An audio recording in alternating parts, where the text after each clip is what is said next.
Hello everyone, this is Arya from Edureka. Today's video is all about interview questions that are asked for cybersecurity personnel. So today's video will be actually divided into two parts. The first part will actually cover all the general questions that are asked for cybersecurity jobs, and the next part will cover the scenario-based questions that are asked in such interviews. Okay, so let's get started. So the first question is, what do you mean by cybersecurity? So as an interviewee, I'd expect that the candidate should first tell me the need for cybersecurity, his views on cybersecurity.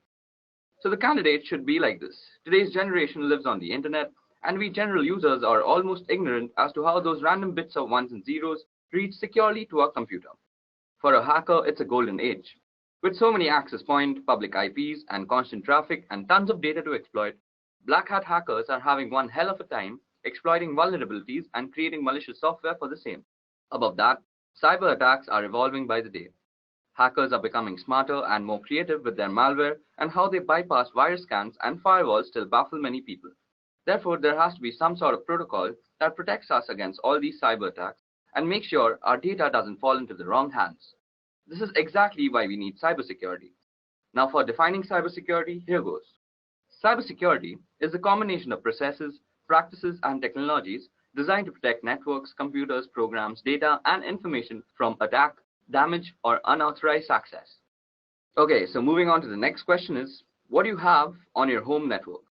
So a home network gives you a test environment for experimentation, Active Directory domain controller, a dedicated firewall appliance, and a net-attached toaster. As long as you are learning and fiddling with it, that's what matters. I've augmented the router my ISP provided with an Apple AirPort Extreme, which provides better wireless performance to some devices. From there, I've extended the wired part of the network into two parts of the house using 5-port Ethernet switches, my office and living room, each with 4 devices. In the office, I have a network-attached storage device, which provides shared data folders to every device for movies and TV streaming anywhere in the house, as well as backups. In the living room is a range of gaming consoles, a TiVo box, and an Android media player. Despite owning a smart TV, it's not hooked into my network simply because the device we own do a far better job of anything the smart TV offers. Okay, now moving on to the next question is, what is encryption and why is it important? Well, a process of converting data into an unreadable form to prevent unauthorized access and thus ensuring data protection is called encryption.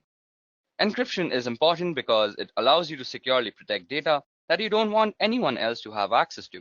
Businesses use it to protect corporate secrets, governments use it to secure classified information, and many individuals use it to protect personal information to guard against things like identity theft.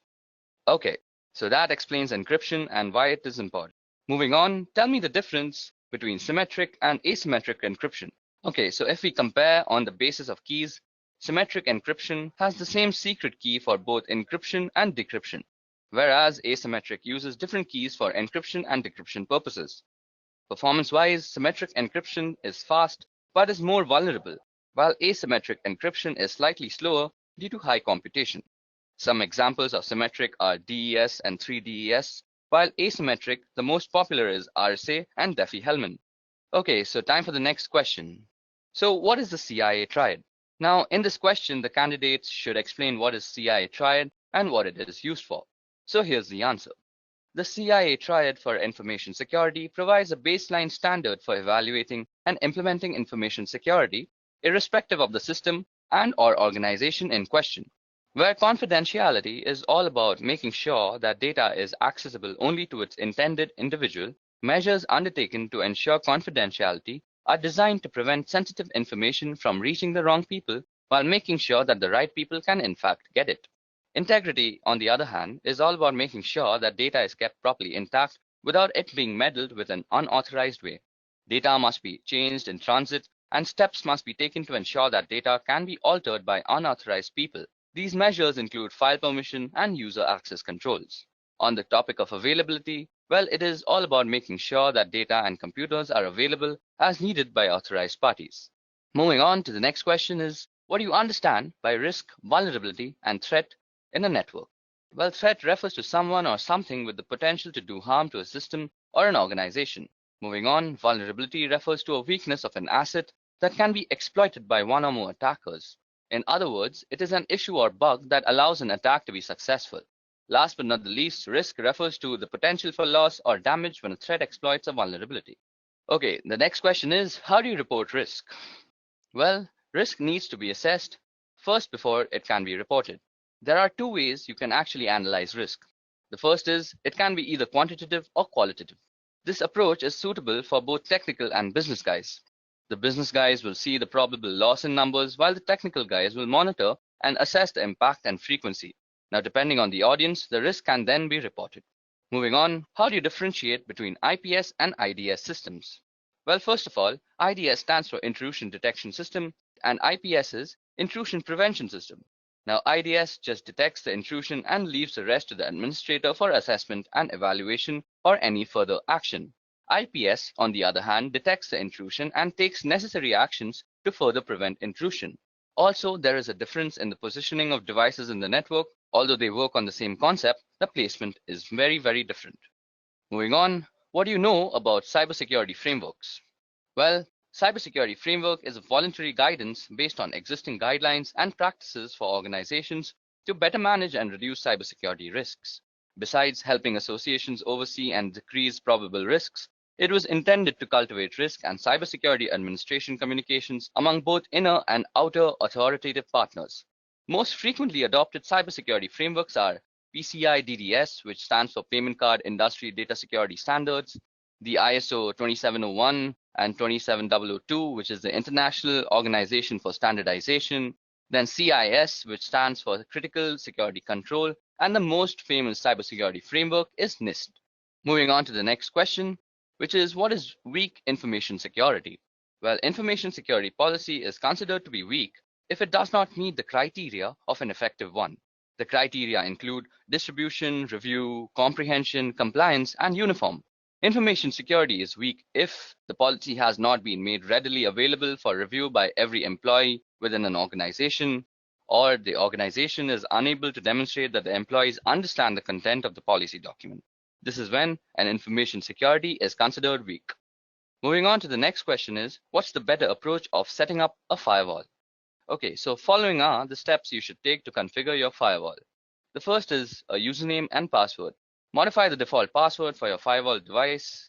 Next is the remote administration, which will disable the feature of remote administration from the outside network. Then comes port forwarding. For certain applications to work properly, such as a web server or FTP server, you need to configure appropriate port forwarding.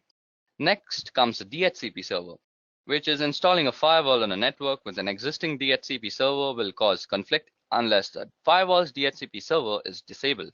Then is logging. Now, in order to troubleshoot firewall issues or potential attacks, you want to make sure to enable logging and understand how to view the logs. Last but not the least, we need to actually go through the policies. Now, if you want to have solid security policies in place, make sure that your firewall is configured to enforce those policies. Moving on to the next question is, can you explain SSL encryption?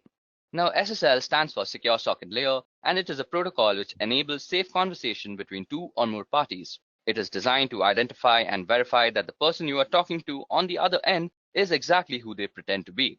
We also have HTTPS, which stands for Hypertext Transfer Protocol Secure, which is actually HTTP combined with SSL, which provides you with a safer browsing experience with encryption. So this is a very tricky question, but SSL wins in terms of security. Moving on, which one is more secure, SSL or TLS? Well, SSL is meant to verify the sender's identity, but it doesn't search for any more hazards than that. SSL can help you track the person you are talking to, but that can also be tricked at times.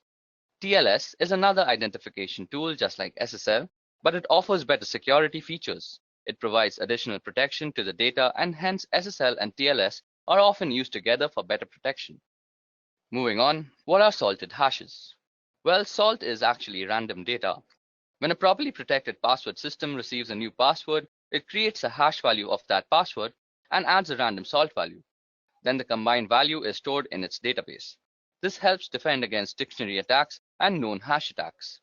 Example, if someone uses the same password on two different systems and they are being used using the same hashing algorithm, the hash value would be same. However, if someone of the system uses salt with the hashes, the value will be different. Moving on to the next question, which is, how can identity theft be prevented? Okay, so the following steps can be ensured to actually prevent identity theft. First of all, ensure a strong and unique password. Secondly, avoid sharing confidential information online, especially on social media. Third, shop from known and trusted websites only. Fourth, use the latest version of the browsers. Fifth, install advanced malware, spywares, and tools. Next, use specialized security solutions against financial data and always update your system and software. And last but not the least, always protect your social security number. Now moving on to the next question is, how can you prevent a man-in-the-middle attack? Okay, so an MITM attack happens when communication between two parties, that is systems, is intruded or intercepted by an outside entity. This can happen in any form of online communication, such as email, social media, web surfing, etc. Not only they are trying to eavesdrop on your private conversation, they can also target all the information inside your devices, and the outcome could be pretty catastrophic. So the first method to prevent this attack would be to have encryption, preferably public key encryption between both the parties. This way, they both will have an idea with whom they are talking with because of the digital verification. Secondly, to prevent this, it is best to avoid open Wi-Fi networks, and if it is necessary, then use plugins like HTTPS, force TLS, etc.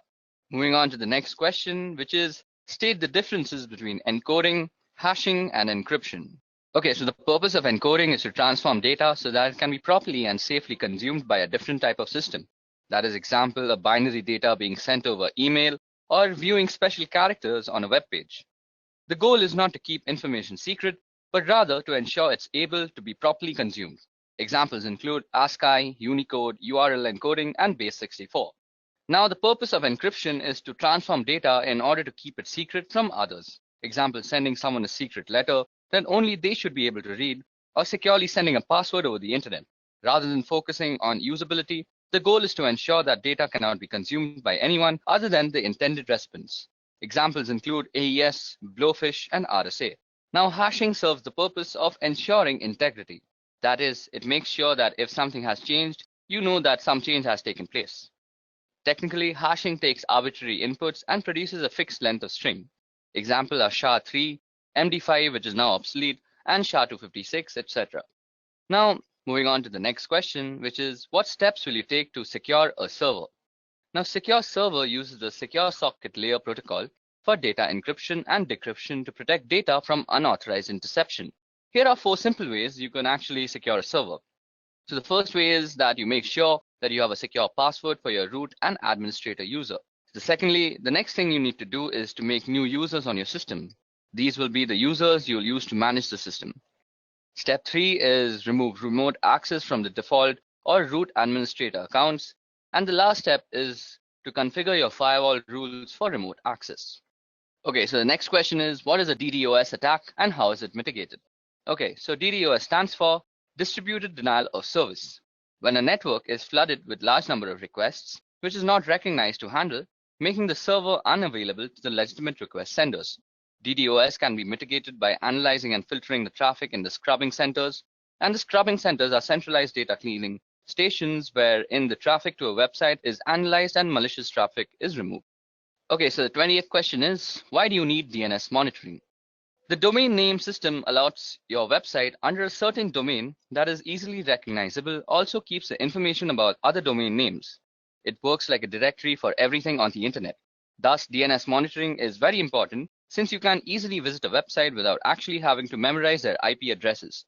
DNS has an important role in how end users in your enterprise connect to the internet.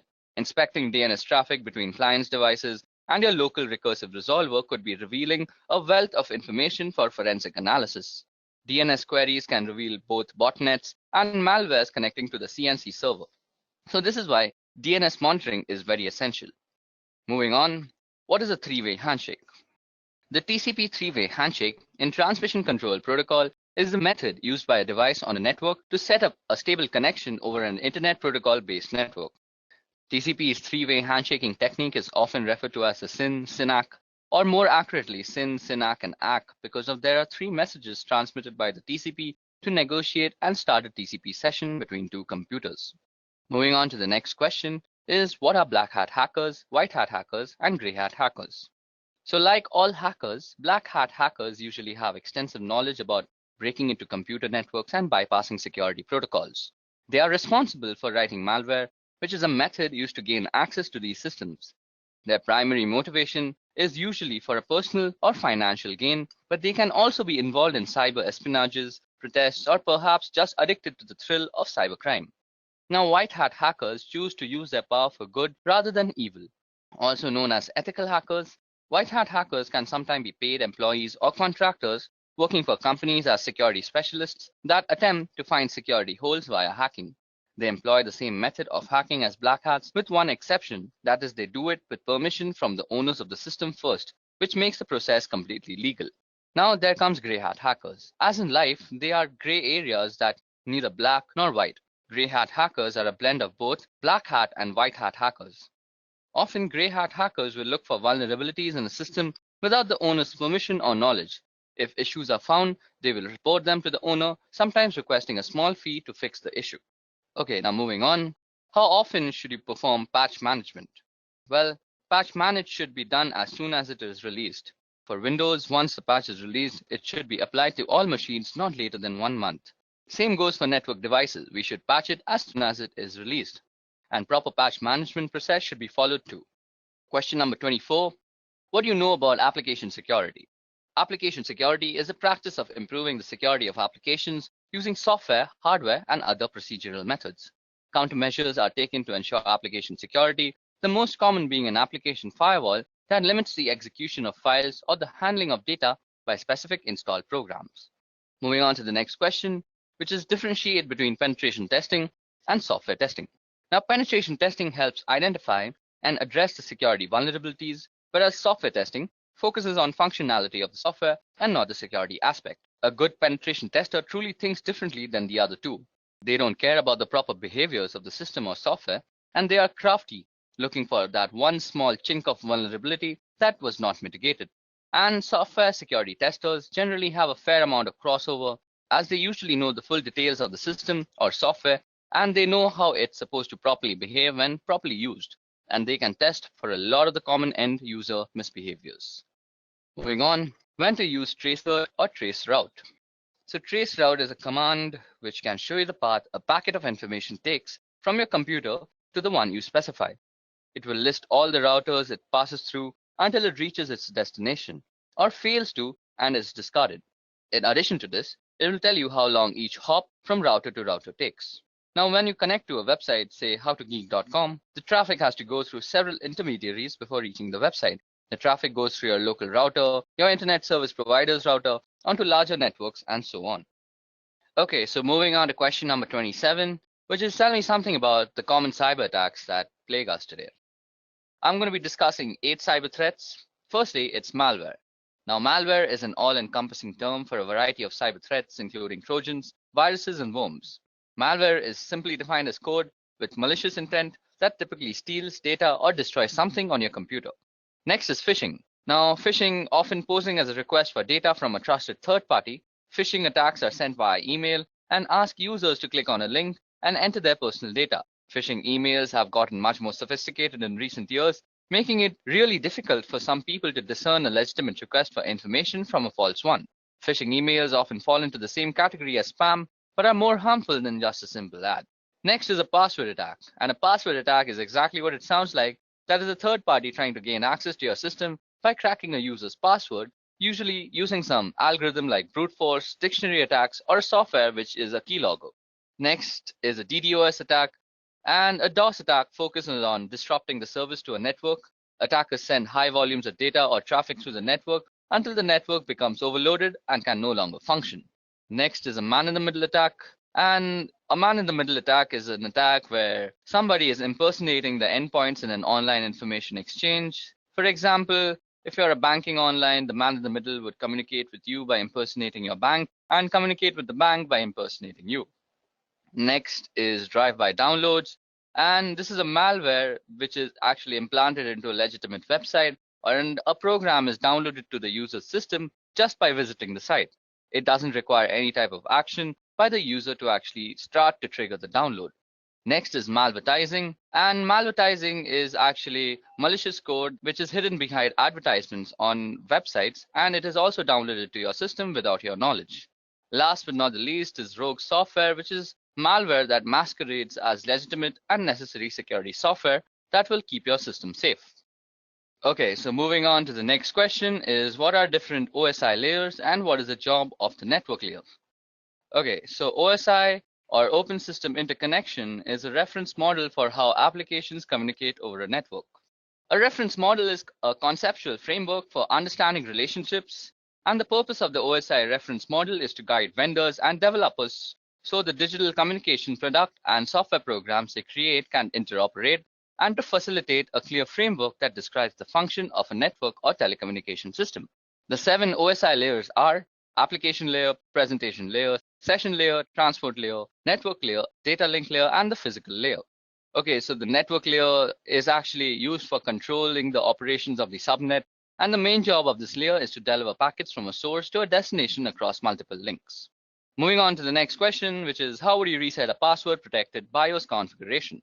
Now, since BIOS is a pre-boot system, it has its own storage mechanism for its setting and preferences. In the classic scenario, simply popping out the CMOS battery will be enough to have the memory storing these settings lose its power supply, and as a result, it will lose all its setting. Other times, you'll need to use a jumper or a physical switch on the motherboard. Still other times, you'll need to actually remove the memory itself from the device and reprogram it in order to wipe it out. The simplest way by far, however, is if the BIOS has come from the factory with the default password enabled, try the whole word password. Now for question number 30. What is cross-site scripting or XSS? Now XSS refers to client-side code injection attacks wherein an attacker can execute malicious scripts, also commonly referred to as malicious payload, into a legitimate website or web application. XSS is amongst the most rampant of web application vulnerabilities and occurs when a web application makes use of unvalidated or unencoded user input within the output it generates. By leveraging XSS, an attacker would exploit a vulnerability within a website or web application that the victim would visit, essentially using the vulnerable website as a vehicle to deliver a malicious script to the victim's browser. Now, what is data protection in transit versus data protection at rest? So the answer to that is that data in transit or data in motion is data actively moving from one location to another, such as across the internet or through a private network.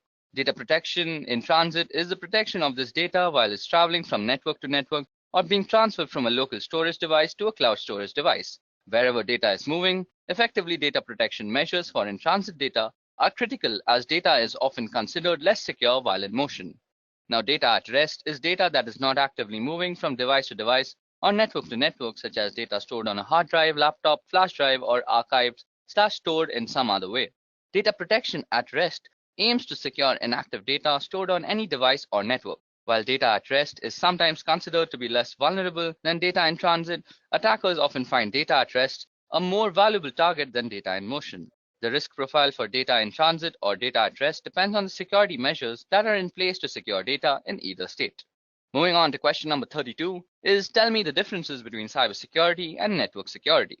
Okay, so cybersecurity describes that the policies and procedures implemented by a network administrator to avoid and keep track of unauthorized access, exploitation, modification, or denial of the network and the network resources. Network security describes the process and practices designed to protect network, computers, programs, and data from attack, damage, or unauthorized access. In a computing context, security includes both cybersecurity and physical security. While cybersecurity is concerned with threats outside the castle, network security is worried about what is going on within the castle walls. The cybersecurity specialist is the crusading knight defending the kingdom, and network security focuses on the barbarians at the gate and how the castle connects to the world around it. Moving on to question number 33, which is how will you prevent data leakage? Data leakage is when data gets out of the organization in an unauthorized way. Data can get leaked through various ways, that is emails, prints, laptops getting lost, unauthorized upload of data to public portals, removable drives, photographs, etc. A few controls can be restricting uploads on internet websites, following an internal encryption solution, restricting the mails to internal networks, or restriction on printing confidential data, etc. Moving on to the next question, which is what is ARP and how does it work? Okay, so Address Resolution Protocol, or ARP, is a protocol for mapping an internet protocol address to a physical machine address that is recognized on the local network. On the topic of how it works, when an incoming packet destined for a host machine on a particular local area network arrives at a gateway, the gateway asks the ARP program to find a physical host or MAC address that matches the IP address. Now the ARP program looks into the ARP cache, and if it finds the address, it provides it so that the packet can be converted to the right packet length and format and send it to the machine. Now if no entry is found for the IP address, ARP broadcasts a request packet in a special format to all machines on the LAN to see if one machine knows that it has the IP address associated with it. So for question number 35 is, what is 2FA and how can it be implemented for the public websites? So an extra layer of security that is known as multi-factor authentication requires not only a password and username, but also something that only that user has on them. That is a piece of information only they should know or have immediately to hand, such as a physical token. Authenticator apps replace the need to obtain verification code via text, voice call, or email. For example, to access a website or web-based service that supports Google Authenticator, the user types in their username and password. That is a knowledge factor. Okay, now time for question number 36, which is, what techniques can we use to prevent brute force login attacks? So here the attacker tries to determine the password for a target through a permutation of fuzzing process. As it is a lengthy task, attackers usually employ software such as Fuzzer to automate the process of creating numerous passwords to be tested against target. To avoid such attacks, password best practices should be followed, mainly on critical resources like servers, routers, exposed services, and so on. Okay, so now time for the next question, which is, what is cognitive cybersecurity? Now, the applications of artificial intelligence technologies pattern on human thought process to detect threats and protected physical and digital system. Self-learning security systems use data mining, pattern recognition, and natural language processing to simulate the human brain, albeit in a high-powered computer model. This is exactly what cognitive cybersecurity is. So what is port blocking within LAN? Well, restricting the users from accessing a set of services within the local area network is called port blocking. Stopping the source not to access the destination node via ports as applications work on the port, so ports are blocked to restrict the access, filling up the security holes in the network infrastructure. Okay, so time for question number 39, which is, what is the difference between VPN and VLAN? Okay, so VPN is related to remote access to the network of a company, while VLAN basically means to logically segregate networks without physically segregating them with various switches. Now, while VPN saves the data from prying eyes while in transit and no one on the net can capture the packets and read the data, VLAN does not involve any encryption technique, but it is only used to slice up your logical network into different sections for the purpose of management and security. Okay, so it's time for question number 40. So the question is, what protocols fall under the TCP/IP internet layer? Okay, so I'll be going through the 5 layers that consist the TCP/IP protocol, and I'll also be listing out the protocols that are inside every layer. So starting with the physical layer, the protocols that reside in the physical layer are the Ethernet IEEE 802.3 and the RS-232 from one of the many protocols. And moving on to the data link layer, we have the PPP protocol, the IEEE 802.2 protocol. Then moving on to the network layer, it's governed by the IP protocol, the ARP protocol, which is basically the address resolution protocol, and the ICMP protocol. Then moving on ahead is the transport layer. Now the transport layer has 2 main protocols, namely the TCP and the UDP protocols. And last but not least, we have the application layer, which is governed by a multiple of protocols, namely NFS, NIS+, DNS, Telnet, FTP, RIP, SNMP, and various other protocols as such. Okay, so that brings us to the end of the general interview questions that might be asked in any cybersecurity interview. Now moving on to the scenario-based questions. So first, I'll be reading out the scenario, and then I'll ask the questions regarding the scenario 2. Okay, so for scenario number 1, we have, you receive the following email from help desk. So the email goes as follows. Dear UCSC email user, beginning next week, we will be deleting all inactive email accounts in order to create space for more users. You are required to send the following information to continue using your email account. If we do not receive this information from you by the end of the week, your email account will be closed. So then the email actually goes on to ask the various credentials like name, email login, password, DOB, and alternate email. And then it says, please contact the webmail team with any questions and thank you for your immediate attention. So in such a scenario, what do you do and justify your actions for doing so? Okay, so this email is a classic example of phishing trying to trick you into biting. The justification is the generalized way of addressing the receiver which is used in mass spam mails. Above that, a corporate company will never ask personal details on mail. They want your information, so don't respond to the mail, instant message, text, phone calls, etc. asking you for your password or other private information. You should never disclose your password to anyone, even if they say they work for the UCSC, ITS, or any other campus organization. Moving on to the next scenario, which is a friend sends an electronic Hallmark greeting card to your work email.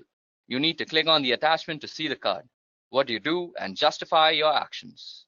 Well, this one has 4 big risks. Firstly, some attachments contain viruses or other malicious programs. So just in general, it's risky to open unknown or unsolicited attachments. Secondly, also in some cases, just clicking on a malicious link can infect a computer. So unless you are sure a link is safe, don't really click on it. Third, email addresses can be fake. So just because the email says it is from someone you know, you can't be certain of this without checking with the person. Fourth, finally, some websites and links look legitimate, but they're really hoaxes designed to steal your information. So what we have to do is actually not click on the email and actually ignore it completely. Moving on to the next scenario, which is one of the staff members in ITS subscribes to a number of free IT magazines. Among the questions she was asked in order to activate her subscriptions, one magazine asked her for a month of birth, a second asked for a year of birth, and a third asked for her mother's maiden name. What do you infer is going on in this situation and justify? Well, all 3 newsletters probably have the same parent company or are distributed through the same service. The parent company or service can combine individual pieces of seemingly harmless information and use or sell it for identity theft. Then it is even possible that there is a 4th newsletter that asks for a day of birth as one of the activation questions. Often questions about personal information are optional. In addition to being suspicious about situations like the one described here, never provide personal information when it is not legitimately necessary or to people or companies you don't personally know. So now time for scenario number 4. Well, in our computing labs and departments, print billing is often tied to users' login. People log in, they print, and then they get a bill. Sometimes people call to complain about bills for printing they never did, only to find out that the bills are indeed correct. So what do you infer is going on in this situation and justify your inference? Sometimes they realize they loaned their account to a friend who couldn't remember his or her password, and the friend did the printing and thus the charges. It's also possible that somebody came in from behind them and used their account. Now, this is an issue with shared or public computers in general. If you don't log out of the computer properly when you leave, someone else can come in from behind and retrieve what you were doing and use your accounts. Always log out of accounts, quit programs, and close browser windows before you walk away from a general public computer. Now, moving on to scenario number 5, we have that we saw a case a while back where someone used their Yahoo accounts at a computer lab on a campus. She made sure her Yahoo account was no longer open in the browser window before leaving the lab. Now, someone came in behind her and used the same browser to re-access her accounts. They started sending emails from it and caused all sorts of mayhem. So what do you think might have gone wrong here? Well, the first person probably didn't log out of her account, so the new person could just go into the history and access it. Secondly, another possibility is that she did log out but didn't clear her web cache. This is done through the browser menu to clear pages that the browser has saved for future use. Time for scenario number 6 now. Okay, so 2 different offices on campus are working to straighten out an error in an employee's bank account due to a direct deposit mistake. Office number 1 emails the correct account and deposit information to office number 2, which promptly fixes the problem. The employee confirms with the bank that everything has indeed been straightened out. So what is exactly wrong here? Well, account and deposit information is sensitive data that could be used for identity theft. Sending this or any kind of sensitive information by email is very, very risky because email is typically not private or secure. Anyone who knows how can access it anywhere along its route. So as an alternative, the 2 offices could have called each other or worked with the ITS to send the information in a more secure fashion. Okay, moving on to the next scenario, which is the mouse on your computer screen starts to move around on its own and click on things on your desktop. What do you do in such a situation? A. Call your coworker over so they can see. B. Disconnect your computer from the network. C. Unplug your mouse. D. Tell your supervisor. E. Turn the computer off. F. Run an antivirus. Or G. All of the above. So we have to select all the options that apply in this situation. So the options that apply are B and D, which is basically disconnect your computer from the network and tell your supervisor. So this is definitely suspicious. Immediately report the problem to your supervisor and the ITS support center. Also, since it seems possible that someone is controlling the computer remotely, it is best if you can disconnect the computer from the network and turn off wireless if you have it until help arrives. If possible, don't turn off the computer. Okay, time for scenario number 8. So below are a list of passwords pulled out of a database. Now, which of the following passwords meet the UCSC's password requirement? Okay, so the third password, which is option number C, is the only one that meets all the following of the UCSC's requirement. It has at least 8 characters in length. It contains at least 3 of the following 4 types of characters, which are lowercase characters, uppercase characters, numbers, and special characters. And not a word is preceded or followed by a digit. So it's the third option which is correct in this situation. Moving on to the second last scenario we have for today is you receive an email from your bank telling you there is a problem with your account. The email provides instructions and a link so you can log in to fix your account and fix the problem in doing so. So what should you do? Well, we have to delete the email, and better yet, use the web client that is Gmail, Yahoo Mail, etc. and report it as spam or phishing and then delete it.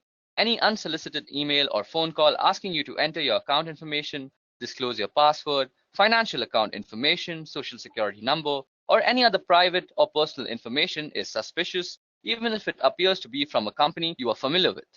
Always contact the sender using a method you know is legitimate to verify that the message is indeed from them. Okay, so it's time for our last scenario of the day, which is a while back, the IT folks got a number of complaints that one of our campus computers was sending out Viagra spam. They checked it out and the reports were true. A hacker had installed a program on the computer that made it automatically send out tons of spam email without the computer's own knowledge. So how do you think the hacker got into the computer to set this up? Well, this was actually the result of a hacked password. Using passwords that can be easily guessed and protecting your password by not sharing them or writing them down can help to prevent this. Passwords should be at least 8 characters in length and use a mixture of uppercase, lowercase letters, and numbers and symbols.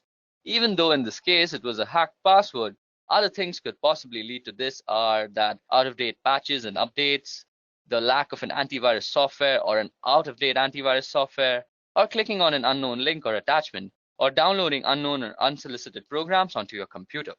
Okay guys, so that was it for the session on cybersecurity interview questions. If you all have any questions regarding any of the questions that were discussed here, please put a comment down below.